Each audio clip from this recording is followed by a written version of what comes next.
중국이 한동안 한국에 대해서 잠잠하더니 또 한국에 참견하고 나선 상황인데요. 이번엔 월드컵 김치 관련 이슈인데 이번 이슈는 단순 김치 관련 문제가 아니라는 점입니다. 실제 중국이 김치는 중국 것이라고 우긴 적이 하루 이틀 이야기가 아닌 것은 모두 알고 있습니다. 하지만 이번엔 월드컵과 김치를 엮어서 중국이 이런 메시지를 낸 게 논란이 되고 있는 것입니다. 중국에서 도대체 이번에는 왜 이런 방향으로 나왔는지와 이것이 무슨 일인지 살펴보겠습니다.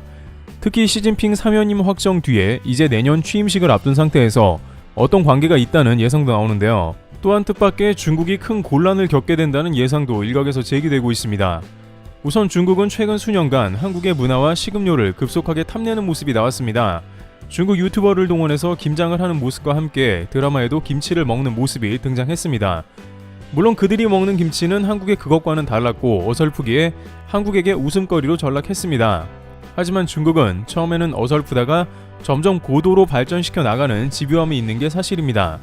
이런 게 가능한 것은 공산당 체제로 인해 한번 임무를 맡으면 끝까지 그것만 하기 때문이죠. 과학기술도 마찬가지였을 것인데 처음에는 어설프다가 점점 기술을 훔치며 발전해 나갔던 것입니다. 따라서 일각에서는 중국이 김치도 이제 그럴듯하게 만들어내며 한국을 따라잡을 거란 말도 나왔습니다. 실제 중국에서는 인건비와 재료비가 싸기 때문에 엄청난 김치가 만들어져 한국으로 수출됩니다. 그 가운데 각종 비위생 김치 논란이 일어서 한때 식당의 중국산 김치 거부 움직임이 일기도 했지만 시간이 지나면서 여전히 중국산 김치는 한국으로 수출되는 상황으로 판단되고 있는 것입니다. 하지만 근본적으로 중국인들은 김치를 한국인처럼 좋아하지도 않고 실생활에서 먹지도 않습니다.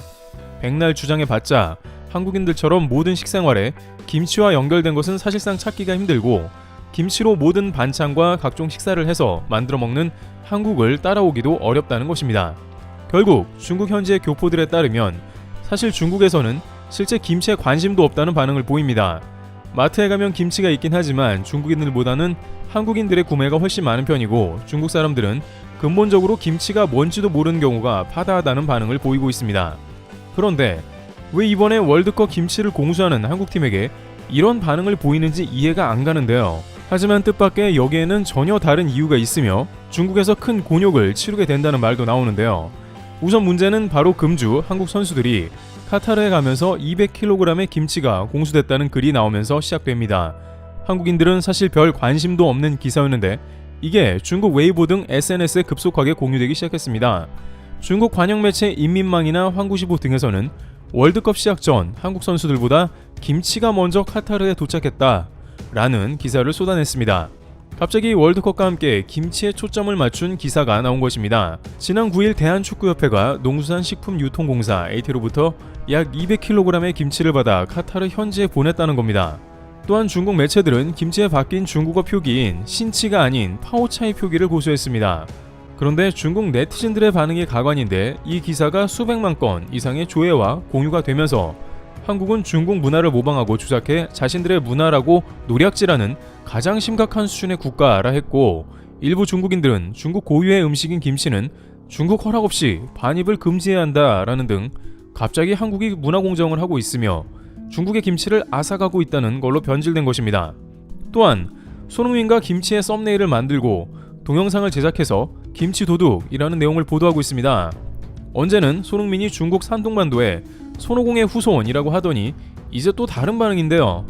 물론 중국 측의 이러한 황당한 궤변은 하루 이틀 일이 아닙니다만 이번엔 독특한 점이 있는데 월드컵에 김치를 실어 갔다는 단순한 산실로 트집을 잡으며 공격을 해왔다는 것이고 미처 한국조차 짐작하지 못한 일들이 있다는 의견이 제기되고 있다는 것인데요. 우선 한국농수산식품유통공사에 따르면 김치는 매번 올림픽이나 월드컵 때 항상 지원이 되었으며 심지어 지난 베이징 동계올림픽을 비롯해 2008년 베이징 하계올림픽 때에도 김치가 공수되었습니다. 따라서 김치가 중국에서조차 문제있은 적이 없는데 이번에 이런 적은 처음 있는 일이라는 것이죠. 그런데 이에 관해서 크게 두 가지의 이유로 인해 중국에서 김치에 관한 시비를 건다는 의견입니다. 또한 중국에서 매우 큰 곤란을 겪을 수 있다는 전망도 등장하고 있는 상황인데요. 첫 번째는 우선 한국에 대한 복합적인 열등감과 월드컵에 못 나가는 단순 화풀이라는 것입니다.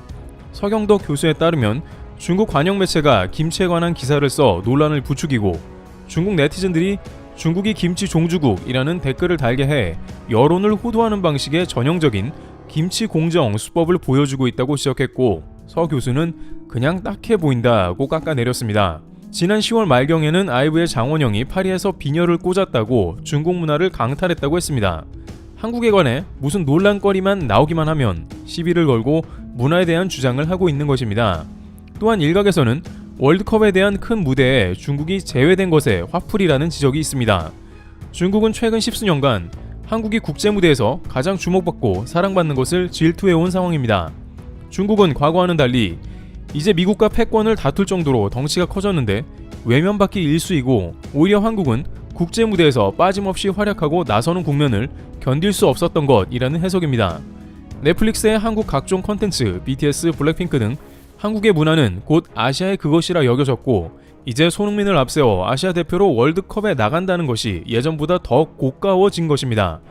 중국은 특히 시진핑 주석의 축구 글기 아래 지금까지 엄청난 국가 자금을 투입해 축구를 육성했습니다.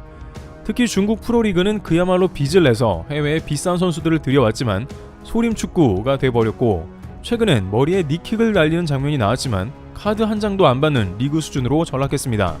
또한 한국, 일본을 상대하기는커녕 동남아 박항서호의 베트남에게도 최종 예선에서 패배하는 모습이었습니다. 따라서 이 가운데 월드컵에 줄줄이 고배를 마시며 출전하지 못하는 상황에 한국은 카타르 행인이 부러우면서도 질투심에 월드컵 관련 기사에 관한 김치 관련 분풀이를 하고 있는 것입니다. 또한 시진핑 주석 사면임을 앞두고 월드컵 관련한 기사가 나오자 일종의 저주를 퍼붓듯 행동하는 것이죠.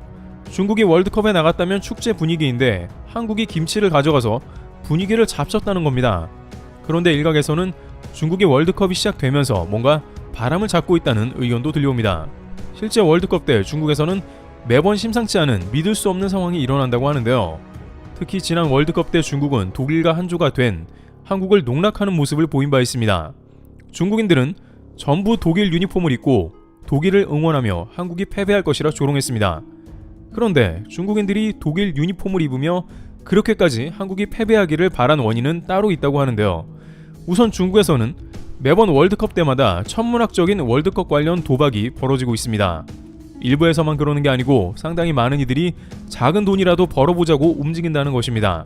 실제 중국 공안에서 월드컵으로 돈을 걸지 말고 큰 돈을 잃더라도 생을 마감하지 말라는 공지를 할 정도로 중국에서는 사회 문제가 되었는데, 그 중에 한국과 독일 경기는 가장 돈을 걸기 안전한 경기였습니다. 그들은 무조건 한국이 지는데 떼돈을 걸었으며 그 중에는 등록금부터 집 보증금까지 목돈이 많았습니다. 중국인들은 때로 모여서 독일을 응원했고 그것은 곧 자신들이 돈을 번다는 의미였다는 것입니다. 당시 한국인들조차 그런 행태는 보기 싫어도 도박사들이 배당률을 19대 1로 잡은 상황이었기 때문에 한국이 승리하면 건 판돈의 19배를 가져갈 수 있는 절대로 한국이 불리하다는 경기였다는 것이죠. 그런데 월드컵은 끝날 때까지 끝난 게 아니라는 이야기처럼 한국은 거짓말처럼 승리해버렸습니다. 엄청난 돈을 잃은 사람들은 당시 안타까운 결정을 내리는 모습도 속출한 상황이었죠. 그런데 당시 독일과의 경기에서 한국의 손흥민도 활약을 하며 추가골을 기록한 바 있는데, 이번에는 손흥민까지 부상으로 인해서 출전이 불투명하자 또 들썩거릴 게 분명하다는 것입니다. 포르투갈이나 우루과이는 한국이 상대하기 어렵고 한국의 각종 평가전 성적까지 시원치 않다는 것으로 또다시 한국을 대상으로 월드컵 관련 도박이 벌어질 가능성이 적지 않다는 것입니다. 중국에서는 한국이 내심 월드컵 때 부진한 성적을 내길 바라는 여러가지 원인이 있다는 것입니다. 그래서 이렇게 월드컵 때마다 김치니 뭐니 시비를 걸며 한국에 대해 공격적인 모습인 것이죠. 하지만 역시 월드컵은 끝까지 가봐야 하는 것입니다. 벤투 감독 체제나 손흥민 부상 등 여러가지 악재가 있지만 막상 월드컵은 뚜껑을 열어보면 당시 주전 선수들이 부상당해서 독일전에는 대체 선수들이 많이 나왔는데, 그럼에도 불구하고 한국이 승리를 했기 때문에 중국의 바람처럼 되지 않을 가능성이 크고, 자칫 그러다가 또 엄청난 돈을 잃을 수 있다는 것입니다. 이와 같이 중국에서는 한국이 월드컵에 김치를 싣는 뉴스부터 벌써 시동을 걸고 있는 상황입니다. 문화 공정부터 월드컵 내기까지 과연 중국의 바람처럼 될 수 있을지 귀추가 주목됩니다. 트리블TV였습니다. 감사합니다.